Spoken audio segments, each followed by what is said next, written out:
요한복음 21장 15절에서 25절입니다.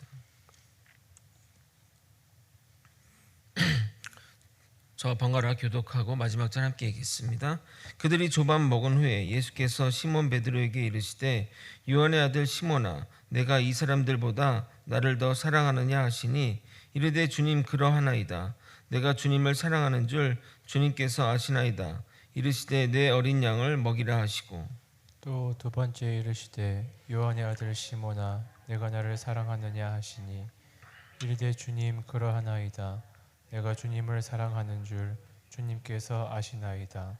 이르시되 내 양을 치라 하시고 세 번째 이르시되 요한의 아들 시몬아 내가 나를 사랑하느냐 하시니 주께서 세 번째 내가 나를 사랑하느냐 하심으로 베드로가 근심하여 이르되 주님 모든 것을 아시오매 내가 주님을 사랑하는 줄을 주님께서 아시나이다. 예수께서 이르시되 내 양을 먹이라. 내가 진실로 진실로 내게 이르노니 내가 젊어서는 스스로 띠띠고 원하는 곳으로 다녔거니와 늙어서는 내 팔을 벌리리니 남이 내게 띠띠우고 원하지 아니하는 곳으로 데려가리라. 이 말씀을 하심은 베드로가 어떠한 죽음으로 하나님께 영광을 돌릴 것을 가리키심이로라. 이 말씀을 하시고 베드로에게 이르시되 나를 따르라 하시니 베드로가 돌이켜 예수께서 사랑하시는 그 제자가 따르는 것을 보니 그는 만찬석에서 예수의 품에 의지하여 주님을 파는 자가 누구오니까.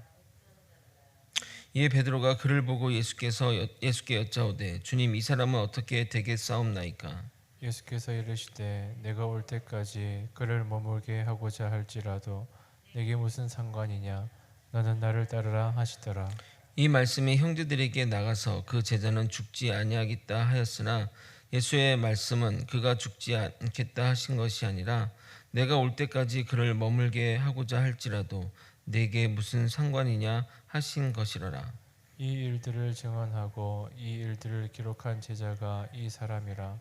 우리는 그의 증언이 참된 줄 아노라. 함께 읽겠습니다. 예수께서 행하신 일이 이 외에도 많으니 만일 낱낱이 기록된다면 이 세상이라도 이 기록된 책을 두기에 부족한 줄 아노라. 아멘. 어제 우리 설교했던 내용의 연장선상이자 요한복음의 대단원의 막을 내리는 이야기입니다. 요한복음의 주제가 마지막에 확연하게 드러납니다. 동시에 이 주제는 공관복음서의 주제이기도 합니다. 주제는 항상 마지막에 드러나기 때문입니다. 무엇일까요? 마음속으로 한번 답해 보시고 제가 말한 답과 일치하면 짜릿한 쾌감이 있을 것입니다. 틀리더라도 입 밖으로 내지 않았으니까 창피당할 일도 없습니다. 뭘까요? 이 공관복음서 그리고 요한복음의 마지막 주제가 뭘까요? 바로 제자 세우기입니다. 예수님은 계속해서 제자들을 세워왔고 또 제자들을 보고 또 다른 사람들을 제자를 삼으라고 하시는 겁니다. 마태복음의 맨 마지막이 그렇게 유명한 말씀이죠. 마태복음 28장 19절 20절 읽어드리도록 하겠습니다. 그러므로 너희는 가서 모든 민족을 제자로 삼아 아버지와 아들과 성령의 이름으로 세례를 베풀고 내가 너에게 분반 모든 것을 가르쳐 지키게 하라. 볼지어다 세상 끝날까지 너희와 항상 함께 있으리라 하시니라. 마가복음의 마지막도 똑같습니다. 마가복음 16장 15절부터 20절까지인데 앞뒤만 읽도록 하겠습니다. 또 이르시되 너희는 온 천하에 다니며 만민에게 복음을 전파하라. 제자들이 나가 두루 전파할세 주께서 함께 역사하사 그 따르는 표적으로 말씀을 확실히 증언하시니라. 누가복음 어떻게 될까요? 누가복음은 그렇게 끝나지 않습니다. 그러나 여러분 누가복음은 누가가 쓴 복음서의 1편이고 사도행전이 2편이기 때문에 연결되는 그러니까 두 가지 얘기가 하나 된 얘기입니다. 그러니까 사도행전 1장 8절이 사도행전의 전체적인 내용이고 그리고 사도행전의 내용이 뭡니까? 제자 삼는 얘기 아닙니까? 전국 각지 이방인을 포함해서 그러니까 복음서의 모든 내용 또 요한복음도 마찬가지고 베드로를 세우고 하는 것들이 바로 예수님이 제자 삼는 얘기가 담겨 있는 겁니다. 사도행전 1장 8절을 읽어보겠습니다. 오직 성령이 너에게 임하시면 너희가 권능을 받고 예루살렘과 온 유대와 사마리아와 땅끝까지 이르러 내 증인이 되리라 하시니라. 아멘. 그러니까 공관복음서 또한 요한복음서의 주제가 뭐냐? 두 가지죠. 첫 번째는 예수님이 그리스도이시고 우리의 구세주이고 그분을 믿으면 우리가 구원받는다는 이 사실 기본적으로 하나고, 또 예수님이 하시는 일, 예수님이 하시고자 하는 일들은 바로 제자 세우기라는 겁니다. 요한복음도 제자 베드로를 다시 세우는 것으로 마무리됩니다. 어떤 학자들은 이렇게 말합니다. 예수님은 12명, 그 중에 가룟 유다를 빼면 11명의 제자를 세웠다. 그 11명으로 세상을 바꾸었다고 말입니다. 그렇습니다. 복음에는 정말 숫자가 중요한 것이 아닙니다. 11명의 제자가 세상을 바꾸었는데 우리 교인들이 거제시를 바꾸겠다고 하는 것이 허황된 이야기가 아니라는 겁니다. 꿈은 정말 크게 가지시길 바랍니다. 우리 교회가 거제면의 다음 세대를 책임진다는 사명을 가지시길 바랍니다. 농담이 아니라 이 지역, 이 거제면에 있는 교회 중에 주일학교가 이제 제대로 갖춰질, 이제 중고등부도 이제 갖춰질 거지만 제대로 된 주일학교가 있는 교회가 저희밖에 없습니다. 만약 저희마저 주일학교를 없앤다고 한다면, 사실 교회마다 주일학교가 뭐 당장 뭐 효과가 있는 것도 아니고 뭐 이 애들이 뭐 커갈지 안 갈지 모르니까 주일학교에 대한 어떤 뭐 현실적인 이유로 또 사라지고 하는데, 그렇게 되면 어떻게 되는지 아십니까? 30년 후에는 거제면에서 기독교가 사라집니다. 아이들이 뭐 예수를 받아들일 이유가 없는데 어떻게 아이들이 커서 또 예수를 믿겠습니까? 그러므로 물러서지 않고 나아가야 할 것입니다. 그래서 거제 초등학교 아이들이 최소한 정말 우리 교회는 한 번은 오게 하겠다는 각오로 정말 움직여야 할 것입니다. 예수님의 베드로를 세우는 장면을 통해 예수님이 사람 한 명 한 명 세우는 일에 얼마나 진심인지 살펴보기를 소망합니다. 그 과정에서 오늘 여러분과 함께 심리적인 면을 다룰 예정이고, 우리가 제대된 삶을 어떻게 살아야 하는지 또한 살펴보도록 하겠습니다. 예수님은 여러 가지 장치와 소품으로 베드로를 이끌어 가십니다. 예수님이 베드로를 처음 불렀던 그런 장면에서부터, 장소와 장면에서부터, 또 무리를 거르랬던 그런 순간들, 오병이어의 기적과 성만찬의 자리를 거쳐 예수님을 부인했던 숯불 앞까지 왔습니다. 본인이 인지하든 인지하지 못하든 무엇인가 묘한 기분을 베드로는 느꼈을 것입니다. 그때 예수님이 다정한 목소리로 베드로에게 묻습니다. 15절은 같이 한번 여러분 읽어보도록 하겠습니다. 함께 읽겠습니다. 시작. 그들이 조금 먹은 후에 예수께서 시몬 베드로에게 이르시되 요한의 아들 시몬아, 내가 이 사람들보다 나를 더 사랑하느냐 하시니, 이르되 주님 그러하나이다. 내가 주님을 사랑하는 줄 주님께서 아시나이다. 이르시되 내 어린 양을 먹이라 하시고. 여러분, 예수님의 이 질문은 두 가지로 해석이 됩니다. 첫 번째는 내가 다른 제자들을 사랑하느냐 아니면 나를 사랑하느냐, 나를 더 사랑하느냐라는 해석과 내가 다른 제자들이 나를 사랑하는 것보다 너가 더 사랑하느냐라는 질문입니다. 그러니까 첫 번째 질문은 베드로 보고 너 제자들이 좋아? 내가 좋아? 이 질문인데, 당연히 베드로의 입장에서는 누가 좋습니까? 바로 예수님을 제일 좋아하지 않습니까? 본인 입으로도 다른 제자들이 다 예수를 버릴지라도 나는 그렇지 않겠다고 말해왔던 베드로이기 때문입니다. 그렇기 때문에 이 사람들이 예수님 좋아하는 것보다 내가 더 사랑합니다 라고 말하는 겁니다. 마가복음 14장 29절은 이렇게 얘기하죠. 베드로가 여짜오되 다 버릴지라도 나는 그러하지 않겠나이다. 다 예수님 버릴지라도 나는 그렇지 않겠다. 그 말이 뭐죠? 내가 예수님을 제일 사랑합니다 라는 말이지 않겠습니까? 그런데 여러분, 이 사랑을 정량화해서 말할 수 있는 게 아니죠.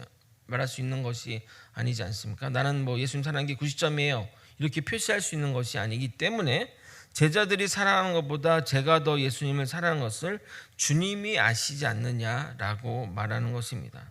그런데 그 베드로의 답변에 대한 예수님의 답변이 조금 약간은 보면 동문서답 또는 좀 신선합니다.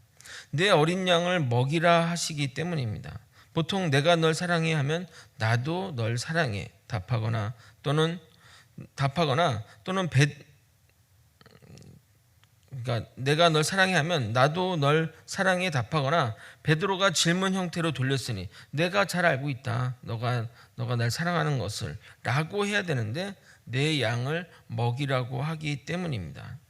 이것은 하나님으로부터 예수님에게 이르기까지 나를 사랑하는 자는 이웃을 사랑하라는 이 복음의 메시지를 그 베드로에게 전하는 것이며 제자 삼는 역할들을 감당하라고, 그것이 나를 사랑하는 것의 증거라고 이야기하는 겁니다.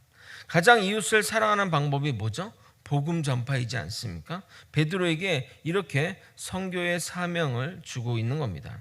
갈라디아서 5장 14절 이렇게 말합니다. 온 율법은 내 이웃 사랑이를 내 자신 같이 하라 하신 말씀에서 이루어졌나니. 그러니까 하나님의 그 모든 말씀은 내가 이웃을 내 몸같이 사랑하고 또 그 사람들을 또 복음 안으로 들어오게 하는 것들이 가장 큰 역할이기 때문에 예수님이 그렇게 말씀하시는 겁니다. 또한 예수님의 질문이 두 번째인 이유는 베드로가 다른 제자들이 다 버릴지라도 나는 주를 버리지 않겠다고 호언장담한 그때 예수님이 베드로에게 뭐라고 얘기했냐면, 그렇게 얘기를 했을 때 너가 닭이 3번 울기 전에 나를 모른다 할 것이라 라고 했기 때문에 그 질문 앞으로 지금 가고 있는 겁니다. 그러니까 좀 설명이 어려울 텐데 지금 아까 마가복음 14장 29절에 뭐라 했냐면 베드로가 여짜오되 다 버릴지라도 나는 그러하지 않겠나이다 라고 말씀했잖아요, 예수님께. 근데 그 다음 예수님 답변이 뭐였냐면 너는 닭 울기 전에 나를 3번 부인할 것이다 라고 말씀을 하셨거든요. 그러니까 지금 이 과정은, 지금 이 질문 속에서 있는 과정은 바로 그 베드로가 부인하는 과정, 부인했던 그 자리로 지금 베드로를 데리고 가는 것입니다. 그래서 그런 의미를 담아 질문한 것입니다. 그런데 그 전과 차이는 내가 그렇게 사랑합니다 라고 얘기했던 것과 달리 그냥 예수님께 답변을 돌리어서 그렇게 얘기한 것처럼 이렇게 변했다는 겁니다. 뭔가 좀 자신이 조금, 과거는 당당하게 얘기했잖아요. 죽을지라도 전 따르겠습니다. 죽기까지 따르겠다고 얘기했지만 그것들을 약간은 좀 후퇴된 표현을 하고 있는 것을 볼 수 있습니다. 예수님은 첫 번째 질문에서 다른 이상한 점을 발견하지 못한 베드로는 그 베드로에게 예수님이 두 번째 질문이 가게 됩니다. 16절입니다. 또 두 번째 이르시되 요한의 아들 시몬아 내가 나를 사랑하느냐 하시니 이르되 주님 그러하나이다. 내가 주님 사랑하는 줄 주님께서 아시나이다. 이르시되 내 양을 치라 하시고, 예수님의 첫 번째 질문과 달리 제자들과 비교하지 아니고 베드로 단독에게 질문합니다. 네가 나를 사랑하느냐? 제자들 갖다 붙이지 않고 네가 나를 사랑하느냐라고 이렇게 질문하십니다. 이 질문에 베드로는 동일한 답변을 하는데 예수님이 베드로에게 다시 답변하는 얘기 가운데 변화가 일어나게 됩니다. 내 양을 먹이라 에서 치라로 바뀌었는데 이것들이 다른 의미가 있다 얘기하는데 그렇지 않습니다. 그냥 내 양을 돌보라는 차원에서 말씀하신 것이고 전체적으로 선교적인 의미의 내용인 것입니다. 예수님의 두 번째 질문을 통해 아마도 그 자리에 긴장감이 팽배해졌을 것이고 예수님이 무엇을 하시려고 저러는 것일까 의문이 들었을 것입니다. 아마도 그 자리에 있는 누구도, 심지어 베드로조차도 이 질문의 끝이 어디로 향하는지 아직은 깨닫지 못한 것 같습니다. 그때 예수님의 세 번째 질문이 오게 됩니다. 세 번째 이르시되 요한의 아들 시몬아 내가 나를 사랑하느냐 하시니, 주께서 세 번째 내가 나를 사랑하냐 하심으로 베드로가 근심하여 이르되 주님 모든 것을 아시오매 내가 주님을 사랑하는 줄을 주님께서 아시나이다.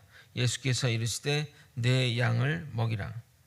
아무리 신경이 둔하고 아무리 또 눈치가 거의 영단이라 할지라도 예수님의 세 번째 의도가 무엇인지 알 것입니다. 베드로가 예수님을 모른다고 부인한 세 번의 그 거절에서 이 베드로를 회복시키기 위한 그 질문인 것입니다.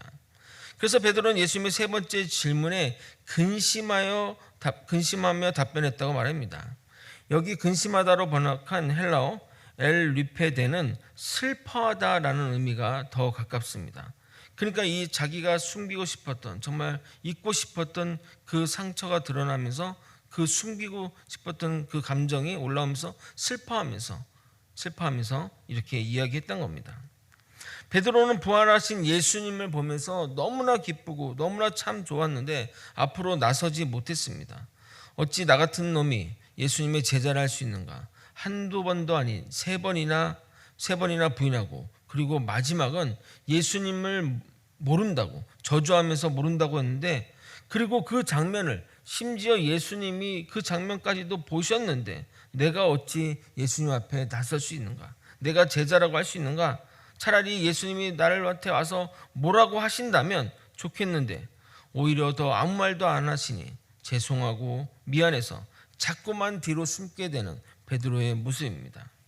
그래서 그는 예수님을 기다리면서 복잡한 생각이 들어서인지 물고기를 잡으러 가자고 말한 것이고, 그냥 영혼 없이 아무 의미 없이 낚시질을 하니까 고기가 한 마리도 낚지 못한 것입니다.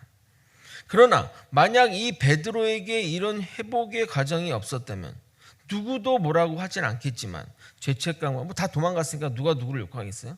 죄책감과 부끄러움에 얼굴도 들지 못하고 계속 뒤로 물러나 있었을 것입니다. 아마도 그런 이유로 그는 제자된 삶을 계속 이어나가지 못했을 것입니다. 그러나 예수님은 그에게 깊은 상처, 그에게 정말 그 예수님 부인했던 그 미안하고 죄송하고 정말 그 여러 가지의 감정이 되는 그 깊은 상처를 회복시켜주고 이어서 내 양을 돌보라는 그 사명을 줌으로써 다시 세워 제자의 길로 나아가게 하고 계신 것입니다. 예수님은 베드로를 세움과 동시에 그를 사명자로 세워 내가 간 십자가의 길을 따라오라고 말씀하십니다. 그러나 그 길은 주님이 가신 길이고 주님이 부활하신 길이기에 두렵지만 그 길을 따라갈 수 있는 힘이 되는 것이고 영광의 길이고 가슴 뛰는 길이기에 그는 그 운명을 받아들일 수 있는 것입니다. 18절 예수님이 베드로에게 말씀하신 말씀입니다. 내가 진실로 내게 이르노니 내가 젊어서는 스스로 띠뛰고 원하는 곳으로 다녔거니와 늙어서는 내 팔을 벌리니 남이 내게 띠띠우고 원하지 아니한 곳으로 데려가리라. 이 문장도 두 가지로 해석이 됩니다. 첫 번째, 네가 그동안 네가 하고 싶은 대로 하고 살았지만 이제는 하나님이 가라 하는 길만 가게 될 것이라 라는 의미, 전체적인 그냥 너가 이제 네가 제자의 삶을 살지 않고 그냥 네가 하고 싶은 대로 살았지만 이제는 정말 예수님이 가라고 한 길만 가야 된다라는 의미와, 두 번째는 너가 젊어서는 스스로 다녔지만 죽을 때에는 예수님처럼 십자가에 내 팔을 벌려 죽음의 길로 가겠다는 순교의 메시지이기도 합니다.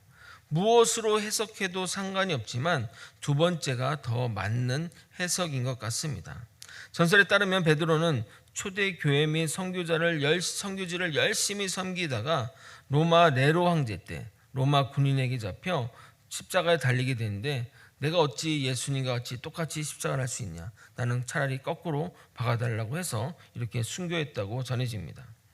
그리고 예수님은 마지막으로 그에게 나를 따르라고 말씀하십니다. 그 말씀은 베드로를 처음 불렀을 때 그 말과 동일한 말씀인 겁니다. 그리고 짤막한 에피소드가 뒤따르는데 그리 중요한 이야기는 아니지만 아마도 자신과 관련된 이야기라 사도 요한이 기록한 것 같습니다. 베드로가 예수님을 따라가면서 뒤를 돌아보니 사도 요한도 자신과 같이 따르는 것을 보았습니다. 그래서 베드로가 예수님께 요한의 미래는 어떻게 될까요? 라고 물어보게 됩니다. 그러자 예수님이 답변하십니다. 22절 여러분이 한번 읽어보도록 하겠습니다. 22절입니다. 시작. 예수께서 이르시되 내가 올 때까지 그를 머물게 하고자 할지라도 내게 무슨 상관이냐, 너는 나를 따르라 하시더라. 쉽게 말하면 내가 다시 올 때 그가 살아있다 할지라도 너가 무슨 상관이냐, 너는 나만 보고 따라오라, 이런 말씀입니다. 질문은 사적인 질문이었지만 예수님의 답변은 우리에게 깨달음을 주는 답변입니다. 우리의 각자의 사명은 다 다릅니다. 절대 같은 사람이 하나도 없습니다. 그러므로 나의 사명과 다른 이의 사명을 비교할 이유가 없습니다. 각자의 길이 다른데 비교할 수도 없고 비교할 의미도 없는 것입니다. 또한 그렇기 때문에 평가의 기준도 다릅니다. 나중에 이 부분에 대해서 깊게 좀 다룰 예정이지만, 하나님은 나에게 주어진 사명의 길을 완수하는 것에 대해 관심이 있지, 그 사역이 큰 사역이지 작은 사역이지 큰 일인지 작은 일인지 이런 것은 인간의 관점임을 잊어서는 안 됩니다. 그러므로 내가 다른 일을 참 부러워하면서 그 길을 쫓아간다면 나에게 주어진 사명의 길을 버리고 그냥 미투처럼 그냥 가는 거예요. 아무 의미가 없는 겁니다. 목회자도 마찬가지입니다. 큰 교회를 섬기는 자도 있고 작은 교회를 섬기는 자도 있고 시골 교회를 섬기는 자도 있어야 합니다. 결코 세상적인 크고 작음의 문제는 중요하지가 않습니다. 맡겨진 사명에 충성되어 일하는 것이 중요한 겁니다. 이런 일들을 잃어버리지 않도록 항상 명심해야 할 것입니다. 참고로 예수님의 제자들 가운데 유일하게 사도 요한은 순교하지 않고 유배지에서 늙어서 자연사했다고 전해집니다. 말씀을 정리하겠습니다. 예수님은 베드로 제자 한 명을 제자로 다시 세우기에 갈릴리로 오셔서 수많은 설정과 장치 가운데 베드로가 잊고 싶은 치욕의 기억에서 주님을 사랑하는 고백의 기억으로 바꾸게 하셨습니다. 3번이나 사랑을 고백한 베드로에게 예수님은 사명을 부여하셨고 그 사명에 힘입어 사도 베드로는 초대교회의 기둥 같은 역할을 감당하게 됩니다. 사도행전을 보게 되면 정말 베드로가 놀라운 일들을 가운데 그 초대교회를 안착시키고 그 초대교회를 혼자, 요즘 아이들 말로 하드캐리하듯이 혼자서 이끌고 가게 되는 겁니다. 만약 예수님의 이러한 회복의 과정이 없었다면 베드로는 죄책감과 좌절감에 나서지 못했을 것입니다.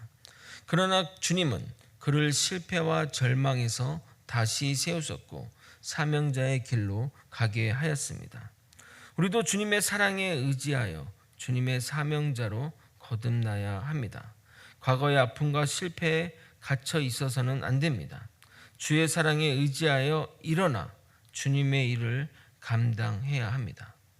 베드로는 주님의 뒤를 따라 십자가의 길, 영광의 길로 나아갔습니다. 그 주님의 그 전폭적인 지원과 주님의 그 사랑과 다시 회복하는 그 힘을 받아서 그 사명자의 길, 십자가의 길로 나아갔던 것입니다. 우리 또한 주님을 따라 주의 영광의 길로 나아가는 저와 여러분이 되시길 예수님의 이름으로 소망합니다. 기도하시겠습니다. 하나님 아버지, 요한복음의 그 모든 복음서를 아버지 끝냄에 있어 아버지 하나님이 우리를 향해서 아버지 사명자로 세우시는 그 사랑을 깨달을 수 있도록 이끌어 주시옵소서. 예수님은 계속해서 제자들을 세우려 했고 마지막까지 하나님 나라 올라가기 그 전까지 제자를 세우시는 그 모습을 통해 우리의 사명도 거기에 있지 않나 생각할 수 있게 도와주시옵소서. 아버지, 우리의 주변 사람들 또 우리에게 소중한 사람들, 아직 복음을 받아들이지 못한 이 자들에게 가장 좋은 선물이 가장 하나님을 소개하는 것임을 깨닫고 전심과 전력을 다해 예수님의 베드로를 세우려고 그 노력했던 그 정성과 그 노력을 세워 아버지 나아갈 수 있도록 이끌어 주시옵소서. 주님 붙들어 주시고 인도하여 주옵소서. 우리와 함께하여 주시옵소서. 사랑이 많으신 예수 그리스도 이름 받들어 기도 드리옵나이다. 아멘. 주기도문으로